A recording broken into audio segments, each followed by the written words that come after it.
Bakhmut के लिए लड़ाई। बखमुत शहर, जिसने युद्ध की सबसे भारी लड़ाई को सहन किया है, कई महीनों से रूसी नियंत्रण में है और हालांकि यूक्रेन ने गर्मियों में आसपास के क्षेत्रों में कुछ बढ़त हासिल की है, लेकिन लड़ाई जारी है। ISW के हालिया आकलन से पता चलता है कि रूसी सेना बखमुत के उत्तर में आगे बढ़ी है। यूक्रेनी जनरल स्टाफ का कहना है कि क्षेत्र की बस्तियां, जिनमें क्लिश्चिवका और एंड्रीवका शामिल है, लगातार तोपखाने और मोर्टार की आग की चपेट में आ रही है।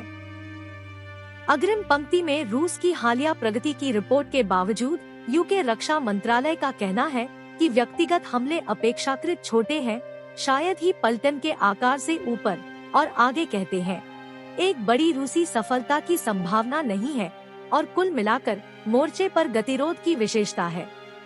एक वर्ष से अधिक की लड़ाई। 24 फरवरी 2022 को सुबह होने से पहले पूरे यूक्रेन के शहरों पर दर्जनों मिसाइल हमलों के साथ रूस का आक्रमण शुरू हुआ। रूसी जमीनी सेना तेजी से आगे बढ़ी और कुछ ही हफ्तों में यूक्रेन के बड़े क्षेत्रों पर नियंत्रण कर लिया और कीव के उपनगरों तक आगे बढ़ गए। रूसी सेनाएं खार्किव पर बमबारी कर रही थी और उन्होंने पूर्व और दक्षिण में खेरसोन तक का क्षेत्र ले लिया था और बंदरगाह शहर मारियुपोल को घेर लिया था। लेकिन उन्होंने लगभग हर जगह बहुत मजबूत यूक्रेनी प्रतिरोध का सामना किया और खराब प्रेरणा वाले रूसी सैनिकों को भोजन, पानी और गोला बारूद की कमी का सामना करना पड़ा।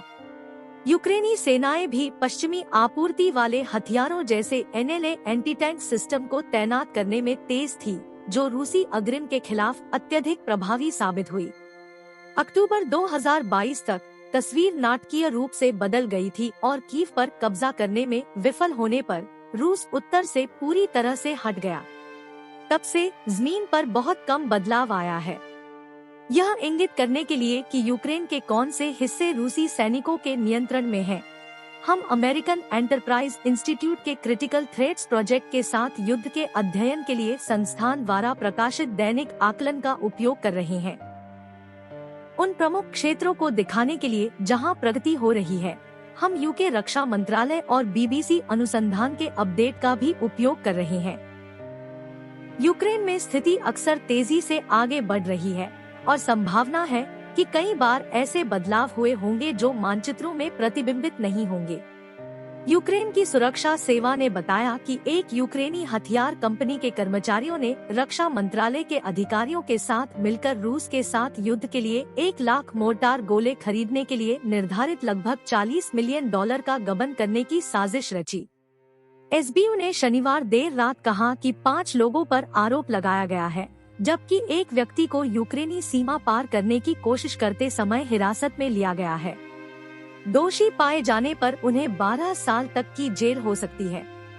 यह जांच तब हुई है जब कीव यूरोपीय संघ और नाटो में अपनी सदस्यता में तेजी लाने के लिए भ्रष्टाचार पर लगाम लगाने का प्रयास कर रहा है।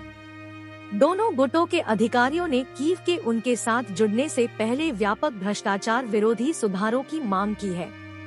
यूक्रेन के राष्ट्रपति वोलोडिमिर ज़ेलेंस्की को फरवरी 2022 में यूक्रेन पर रूस के पूर्ण पैमाने पर आक्रमण से बहुत पहले 2019 में भ्रष्टाचार विरोधी मंच पर चुना गया था।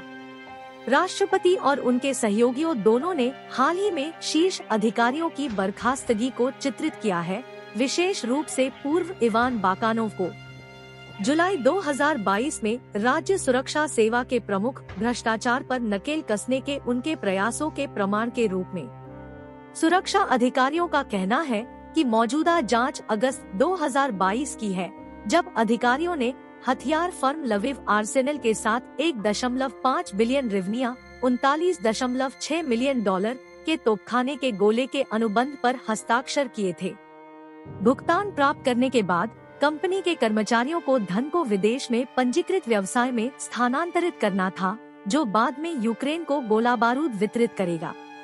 हालांकि जांचकर्ताओं ने कहा कि सामान कभी वितरित नहीं किया गया और पैसा यूक्रेन और बाल्कन में विभिन्न खातों में भेज दिया गया। यूक्रेन के अभियोजक जनरल का कहना है कि धनराशि जब्त कर ली गई है और इसे देश के रक्षा बजट में वापस कर दिया जाएगा।